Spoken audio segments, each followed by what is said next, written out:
안녕하세요. 공부휴식정보원 채널 타스입니다. 오늘은 노력해도 합격할 수 없는 사람이란 주제로 이야기를 해볼까 합니다.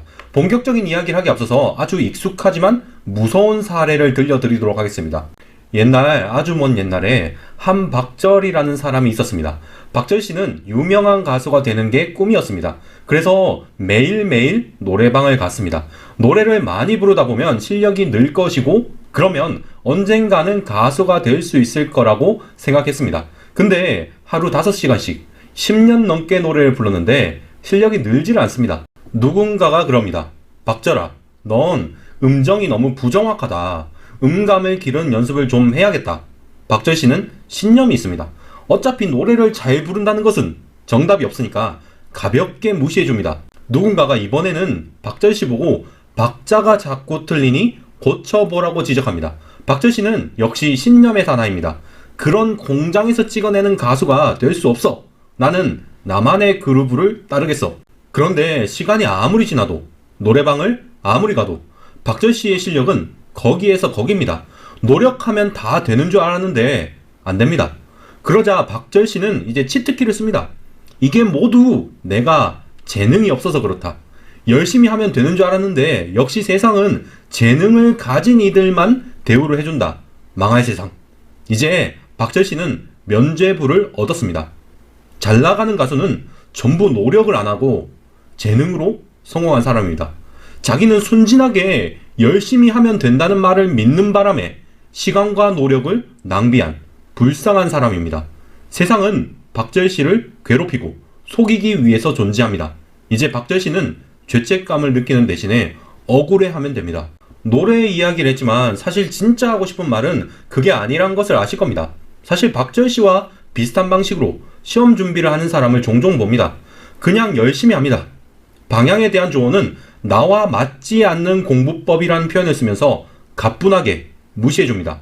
그런데 아무리 노력해도 안 된다면 이제 재능 탓을 합니다. 그런데 연구 결과는 꽤 흥미롭습니다. 1만 시간의 재발견이란 책을 쓴 심리학자 안데르스 에릭슨은 노력만으로 특정 분야의 전문가가 될 수 없다는 것을 본인의 논문과 연구를 통해 주장하고 있습니다. 그의 주장에 따르면 특정 분야에서 전문가가 되기 위해 개인의 타고난 특질이 반드시 필요하다는 증거는 아직까지 없다고 합니다. 대신 노력과 적절한 방법 모두가 중요하다고 주장하고 있습니다. 사실 이건 직관적으로 쉽게 이해할 수 있습니다. 박절 씨의 예가 쉬운 사례일 수도 있습니다. 취미로 노래를 몇십 년 했어도 제대로 몇 년 배운 사람보다 실력이 뛰어나기는 힘듭니다. 회계세무 실무를 10년 넘게 한 공무원도 세무사 시험을 어려워합니다.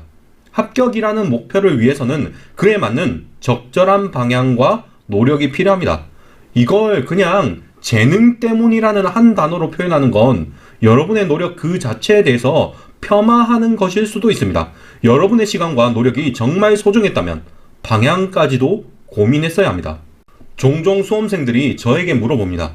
세무사 시험이라는 분야에 있어서 노력해도 안 되는 사람이 있냐고 말이죠. 아무리 열심히 공부해도 합격 못하는 사람이 있을 수 있냐는 질문입니다. 안타깝지만 저는 그런 사람도 있다고 생각합니다. 해도 안 되는 그런 사람이죠. 이게 근데 일반적으로 재능의 문제는 아닙니다. 암기 능력이나 이해 능력 같은 것은 사실 연습을 통해서 개선이 되긴 합니다. 성인이 된 후에도 뇌를 어떻게 사용하느냐에 따라 능력이 바뀔 수 있다는 것은 이미 입증이 되었습니다. 이건 완벽한 공부법이나 기타 다른 책에도 여러 번 인용이 되었습니다. 해도 안 되는 사람은 사실 기질적으로 그냥 방향 수정을 절대 안 하는 분이 많았습니다. 아인슈타인이 이런 말을 했었죠. 같은 방법을 반복하면서 다른 결과를 기대하는 것은 미친 짓이다. 꽤 많은 장수생분들이 그냥 열심히만 공부합니다. 그분들의 노력을 절대 무시하고 싶지는 않습니다. 하지만 대부분은 그냥 자신들이 잘못한 부분에만 집중하세요. 재작년에 모의고사를 안 봤으면 올해는 모의고사를 보고, 작년에 마무리 공부가 소홀했으면 올해는 마무리 공부에 집중합니다. 올해 강사가 마음에 안 들었으면 내년은 강사를 바꿀 겁니다. 근데 그거 아시는지 모르겠습니다. 합격하신 분들은 여러 가지 어려운 원인에도 합격할 수밖에 없었던 이유를 이야기합니다. 하지만 불합격하신 분들 혹은 장수생은 본인이 잘못한 것만 말씀하십니다. 근데 불합격 원인은 수천, 수만 가지는 됩니다. 그걸 다 고치는 것보다는 합격할 수밖에 없는 이유 하나에 집중하라고 전 말합니다. 여러분, 진짜 시험 준비하면서 여러분이 당연히 합격할 수밖에 없는 이유 하나는 만들어야 합니다. 전 세법학 공부할 때 진짜로 아무 페이지나 펼쳐서 아무 이론이나 찍어주면 다 적을 수 있게 외웠습니다. 회계학 같은 경우는 연습서에 있는 문제 아무거나 찍어주면 다 풀고 설명할 수 있을 만큼 외웠고요. 이런 식으로 당연히 합격하지 않으면 이상할 만큼의 이유를 만들어야 합니다. 그냥 열심히만 공부하시고 방향에 대해 고민하지 않으면 노력해도 안 되는 사람, 딱 그 정도에 머물 수도 있습니다. 여러분의 노력과 시간 너무 소중합니다. 그걸 방향 고민 없이 그냥 허공에 집어던지지 마세요.